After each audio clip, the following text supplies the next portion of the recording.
Lebanon diserang bertubi-tubi oleh Israel, Iran tegaskan tidak akan meninggalkan Lebanon. Iran konsisten menegaskan kepada dunia internasional bahwa keamanan Lebanon adalah komponen yang tidak bisa ditawar.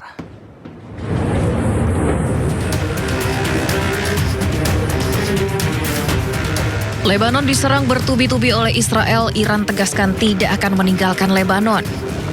Ketua Parlemen Iran Muhammad Baghir Ghalibaf mengatakan Teheran tidak akan menghentikan upaya untuk mengamankan integritas teritorial dan kedaulatan Lebanon setelah kembali dari pembicaraan tingkat tinggi dengan Amerika Serikat di Swiss pada hari Senin. Ghalibaf menambahkan pertempuran telah berhenti untuk sementara waktu, tetapi Iran akan terus menekan hingga tercapai kesepakatan akhir mengenai Lebanon. اقتدار کار رو پیش میبریم و اون تمامیت ارضی لبنان رو و حاکمیت ملی لبنان رو بر تمامیت سرزمین خودش انشالله در این گفتگوها به نتیجه نهاییش خواهیم رسوند و تا به نتیجه نهایی نرسه راهاش هم نخواهیم کرد. Selama ini Iran membela Lebanon karena Lebanon merupakan pilar utama dalam strategi pertahanan poros perlawanan untuk membendung pengaruh Amerika Serikat dan Israel di Timur Tengah. Iran secara konsisten menegaskan kepada dunia internasional bahwa kedaulatan dan keamanan Lebanon adalah komponen yang tidak bisa ditawar dalam perjanjian diplomatik atau gencatan senjata. Perdana Menteri Israel Benjamin Netanyahu tetap mempertahankan pasukan Israel di wilayah selatan Lebanon meskipun ada gencatan senjata dengan Hizbullah.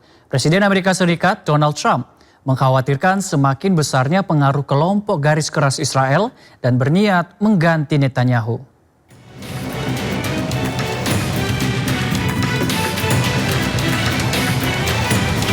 Perdana Menteri Israel Benjamin Netanyahu tetap mempertahankan pasukan Israel di wilayah selatan Lebanon meskipun ada gencatan senjata dengan Hizbullah. Militer Israel di Lebanon Selatan bahkan diberikan kebebasan bertindak penuh untuk menggagalkan setiap ancaman langsung atau yang muncul terhadap mereka atau terhadap penduduk di wilayah utara. ההנחיה שלי ושל שר הביטחון לצה"ל היא ברורה והיא לא השתנתה.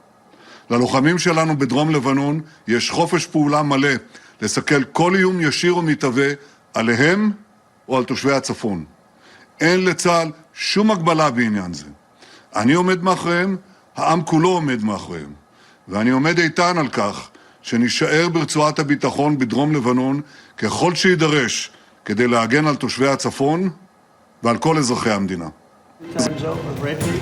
Meski bersekutu, namun Amerika mengaku tak mengetahui jika Israel belum menarik pasukannya dari Lebanon.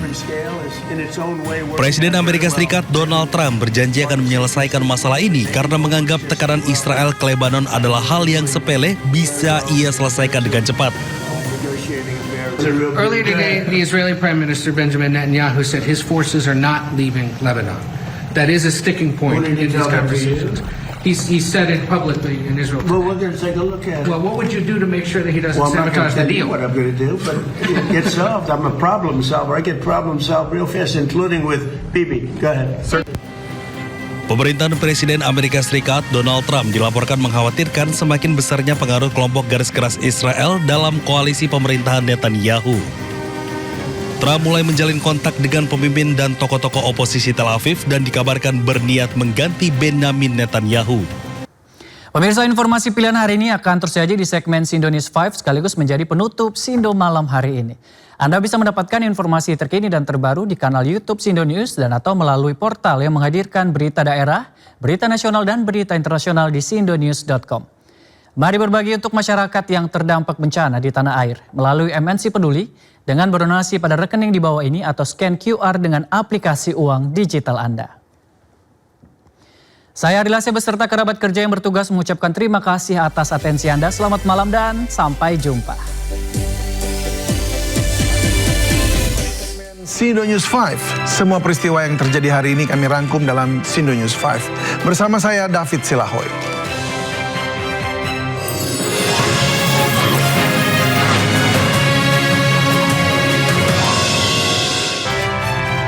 Dua tersangka kasus dugaan pencemaran nama baik dan fitnah ijazah Joko Widodo, Roy Suryo dan Dr. Tifa tidak ditahan. Kejaksaan Negeri menangguhkan penahanan keduanya. Roy Suryo dan Dr. Tifa disambut meriah puluhan pendukungnya di depan kantor Kejari, Jakarta Selatan. Puluhan pendukung yang sebagian kaum ibu berteriak histeris menyalami dan memeluk kedua tersangka. Keluarga menjamin penangguhan Roy Suryo dan Dr. Tifa. Kejaksaan memutuskan tidak menahan kedua tersangka didasarkan keyakinan bahwa kedua tersangka bersikap kooperatif selama proses penyelidikan, tidak akan melarikan diri serta tidak menghilangkan barang bukti. Allahu Akbar! Allahu Akbar! Allahu Akbar! Merdeka! Merdeka! Bismillahirrahmanirrahim. Ya, alhamdulillah saya secara pribadi Roy Suryo Purworejo ya mengaturkan banyak terima kasih untuk yang terjelas adalah kepada sahabat setia saya Dr.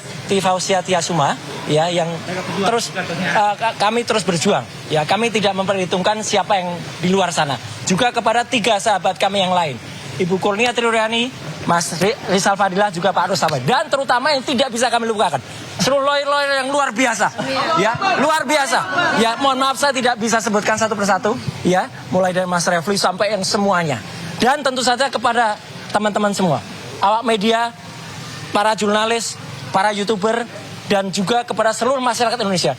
Ini insya Allah kemenangan rakyat Indonesia. Dan saya hanya ingin mengaturkan puji syukur kepada Tuhan Yang Maha Kuasa, Allah Subhanahu Wa Taala, bahwa perjuangan kami belum selesai. Sampai dengan hari ini kami masih akan terus berjuang menegakkan kebenaran yang ada. Dan mohon terus supportnya, dan insya Allah kami berdua tetap kuat, tidak seperti para pengkhianat. Kejaksaan Negeri Jakarta Selatan berdalih penangguhan Roy Suryo dan Dr. Tifa atas permintaan kuasa hukum dan keluarga. Kini keduanya hanya dikenakan wajib lapor. Berdasarkan pendapat dari tim Jaksa Penuntut Umum terhadap permohonan kuasa hukum dan keluarga para tersangka untuk tidak dilakukan penahanan, mempertimbangkan keluarga sebagai penjamin yang bersedia menerima risiko apabila tersangka tidak hadir dalam persidangan, serta surat pernyataan dari para tersangka yang akan senantiasa kooperatif memenuhi segala kewajiban dan aturan yang berlaku, dan tidak akan mengulangi perbuatan dimaksud, menjaga situasi kondusif, maka sesuai mekanisme dan ketentuan yang berlaku terhadap para tersangka tidak dilakukan penahanan. Kita ke informasi lain, Presiden Prabowo Subianto memanggil Dirut PLN Darmawan Prasojo untuk meminta laporan terkait pemadaman listrik bergilir yang terjadi di sejumlah wilayah di Pulau Jawa. Dirut PLN Darmawan Prasojo bersama jajarannya tiba di Istana Kepresidenan sekitar pukul 12 siang tadi. Sebelum menemui Presiden, Dirut PLN menjelaskan bahwa pemadaman bergilir di Pulau Jawa sudah dapat dikurangi sejak hari Minggu kemarin. Ia juga meminta maaf kepada masyarakat atas pemadaman listrik bergilir yang dilakukan pada pekan lalu. Bahwa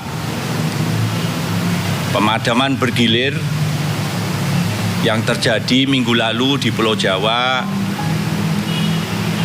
mulai kemarin hari Minggu, kondisi sistem kelistrikan di Pulau Jawa mulai membaik dan pemadaman bergilir berhasil diminimalisir.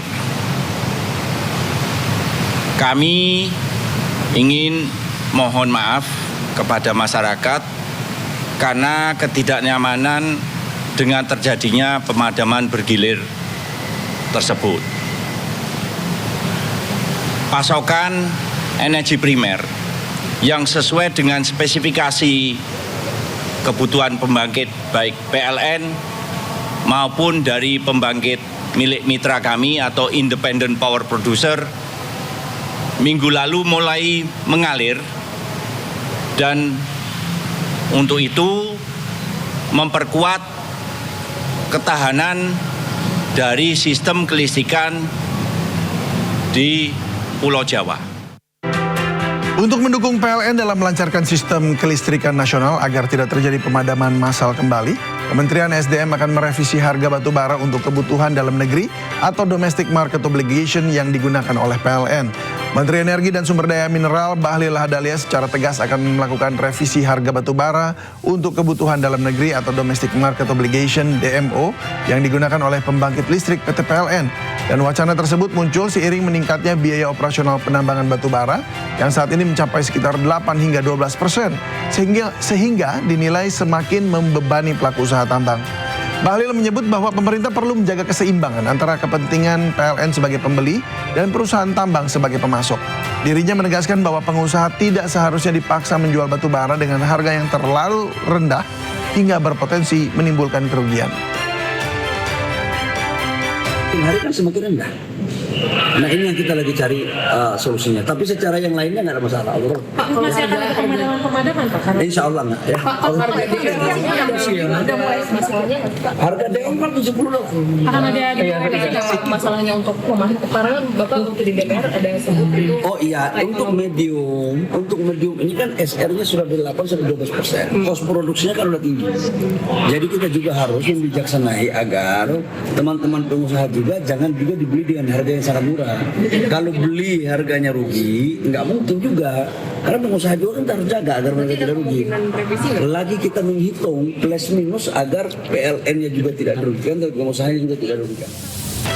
Selanjutnya, kalangan pelaku usaha tambang batubara meminta pemerintah untuk memberikan ruang fleksibilitas aturan agar pasokan batubara kepada PLN tidak tersendat. Hal ini dinilai sebagai jalan tengah pasokan batubara untuk listrik domestik. CEO Institute for Essential Services Reform atau IESR, Fabi Tumiwa, berharap penyesuaian harga batubara untuk kebutuhan listrik PLN atau DMO batubara di dalam negeri tidak merugikan pelaku usaha pertambangan energi batubara. Oleh sebab itu, kesesuaian harga bisa mengatasi krisis pasokan batubara dari sisi nilai keekonomian bagi para produsen batubara. Berdasarkan aturan DMO, harga jual batubara untuk kelistrikan hingga saat ini masih dipatok sebesar $70 Amerika per ton. Nilai ini dinilai sudah tidak lagi menutupi biaya operasional penambangan atau stripping ratio yang kian tinggi. PLN itu kan harusnya punya reserve margin 30%. Nah, tapi yang terjadi adalah kalau kita lihat memang ketersediaan pembangkit ya yang siap untuk memasok dengan permintaannya itu yang tidak sama. Oke. Ya, jadi ada kesenjangan antara permintaan dan pasokan. Ada persoalan yang mendasar juga dengan DMO yang sebenarnya sudah disampaikan sejak tahun lalu. Oke, yaitu baik. bahwa harga DMO yang ditetapkan tahun 2018 sebesar $70 per ton itu dianggap oleh para penambang sudah tidak lagi memadai karena adanya kenaikan biaya produksi dan kenaikan biaya-biaya lainnya. Ya pemirsa, itulah 5 berita yang kami rangkum pada hari ini. Di balik setiap kebijakan tentu ada konsekuensi. Dan di balik setiap headline ada harapan publik yang tidak boleh diabaikan.